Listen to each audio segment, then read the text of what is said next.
Hey, it's Diana from video.Thanks. Today we're going to sew Drool cloths onto Tether. This is another wheelchair accessory I cannot live without. For more patterns of other awesome accessories, don't forget to stop by video.Thanks and hop over to my Etsy shop, links below. I am not a fan of bibs or bandanas. They catch the drool and just hold it there, soaking everything against the skin, and they're not very age appropriate. Drool cloths are really absorbent, and they're extra cute with a personality punch. Plus, they can stretch to catch drips from G-tubes, wipe off drooly fingers, and still snap back to their place. I love that I can move it out of the way or throw it over the wheelchair handle to dry, because when she's concentrating or lean back a little, my daughter drools a little less. Because let's be honest, some drool is a drip here and there. Some is pretty constant, but it is just so much moisture. All the time. So much. These wash up great, and they're a quick, easy sew that you can make stacks and stacks of. Let's get started. This is a project where pre-shrinking is a must. Both towels or terry cloth and flannel really shrink a lot, especially if you use a nice natural fiber like cotton. One wash and dry is usually enough to get the most shrink out, and they'll pretty much shrink at the same rate after that. When I'm sewing stacks and stacks of these, I cut the hems off the towel and then cut it into pieces using the whole towel. For this tutorial, I went with cloths that are 12 inches by 16 inches. They can really be any size though. Cut the towel fabric and the flannel to the same size. Lay them right sides together and sew around the edge, leaving a gap of about 4 inches to turn it inside out when you're done.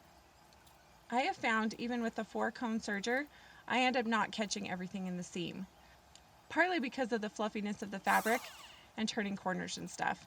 So I sew these exclusively on my regular machine now with at least a 1/2 inch seam allowance. I like to round my corners, but I also did one with 90-degree corners by pivoting, and either works great.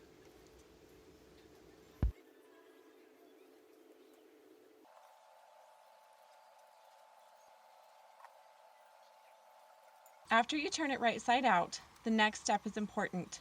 Don't skip it. If you don't top stitch more than once, they pull apart and they'll never lay properly ever again. Ask me how I know.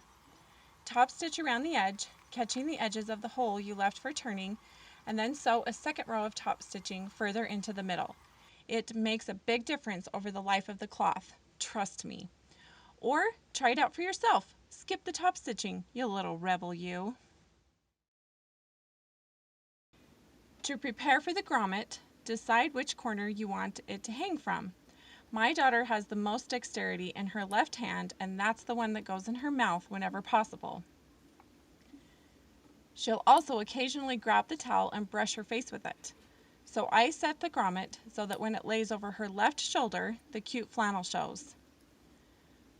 Cut a small X in that corner and then cut the tips off of the triangles at the inside of the X. Don't cut this too big, as you want the grommet to fit snugly. To set the grommet in, you'll need the proper tool.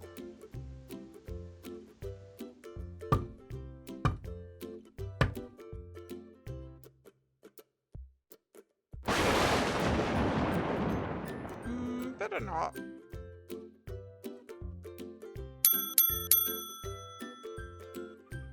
Finish the grommet according to package directions. Ta-da! Your cloth's all done. Let's get that tether going. The tether is basically an open-ended scrunchie, only out of tougher fabric, and it keeps your new drill cloths from falling on the germ-infested ground or from dragging on dirty wheelchair wheels. I finished my short edges first with colored thread and a decorative stitch. And I love a challenge, so I sewed mine right sides together and turned it inside out. The stiff denim really makes it hard to turn inside out. Spoiler alert. You could also press your edges in and top stitch if you don't want bulging finger muscles like me.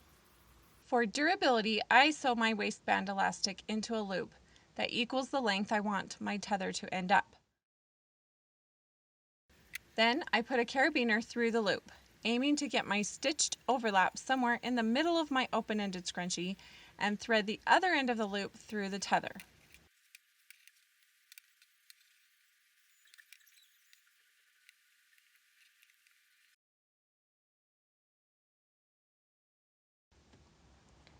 Your tether is all done and ready to keep your Drool cloths right where you need them. I hope you enjoyed this tutorial. I had a ton of fun making it. Leave me a comment below and let me know how your Drool cloths turned out. If you liked either of the t-shirts I wore in this video, check out my t-shirt shop on becabug.com. Don't forget to like this video and subscribe to be in on more to come. Thanks for watching!